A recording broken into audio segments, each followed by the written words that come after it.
Hi, my name is Elizabeth. I am a tax preparer and bookkeeper as well as an online English teacher. Tax time is always confusing for everybody, especially when you work for yourself. You're self-employed, you're a contractor, so you are responsible for making sure your taxes are paid and that you know exactly what you can and cannot claim. Um, so what I want to start with are a couple tips. Deductions. I would say if you keep track of your rent or your mortgage, keep track of that, especially if you use a spot purely just for teaching online. You can claim a portion of your rent, your mortgage, utilities, etc. There are things that you can claim that are you can have in your home and claim them, like your cell phone use. Your cell phone, you're going to have, everybody has a cell phone, but some companies use an app and you can teach from your app or you can check your schedule from your app. If you're using your phone to do any work, you can figure a percentage. Typically it's like 25%. That's the same for utilities, like you can have a house and have electricity, that's kind of a given, but you don't necessarily need Wi-Fi. So then you can claim your internet services, again, a percentage as a deduction. The other thing is you want to keep track of your income. Anytime that you get paid, I suggest putting it into an Excel program and just keep track of it every month. January I got paid $500, February I got paid $600 or whatever, and keep track of it. You can get in touch with a bookkeeper or a tax preparer to figure out your quarterly estimated payments, and when that comes in then at tax time, if you make payments, you're less likely to have to pay in as much at the end of the year versus if you didn't make estimated payments. And estimated payments are, it's on a per person guide.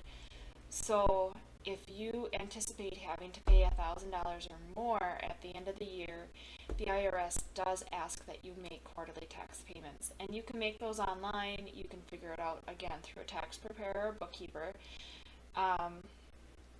The other thing is you are responsible for taxes. So you're responsible for Social Security and unemployment and all of that stuff and contributing to that. So I would expect to pay 25% of your income. That's on the high end. Again, every state is different, everybody's situation is different. I would put aside 25 to 30% of your income for taxes. Should you have to pay them in, then you have that money set aside. Again, that's where the quarterly payments come in handy. The other thing I would suggest to do is to keep track of your expenses, kind of flip-flopping between deductions and income, but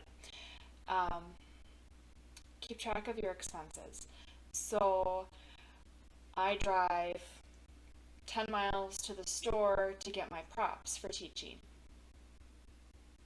I have my props here, my decoration, that kind of thing. Keep track of those miles. Can't always use them, but you never know until we get to that time frame. And then keep track of your props. Those are 100%. You need those for teaching. So I have in my drawer for teaching, I have books and I have flashcards and little time, clocks and stuff. Everything that I purchase that is purely for teaching online, I put that full receipt in. Computer program, a computer. If you buy a computer and only use it for teaching online, you can claim that as a deduction. If you use it for checking your internet and everything else, or going to school, then you can only claim part of that as a deduction. Lights. So obviously you're going to have electricity at home, but if you purchase a special light to make sure your lighting is good and on track, again, that's a deduction. If you use it just for teaching and only for teaching, then you can go ahead and do that. I have things that are laminated. So some of my laminating supplies are a deduction. My decor, my background. This was specifically ordered and put up, customized just for teaching, so you can't see my filled to the brim bookcases, but it makes it a nice, clean setup. That is 100% a deduction because it's only used for teaching. It's not used for anything else.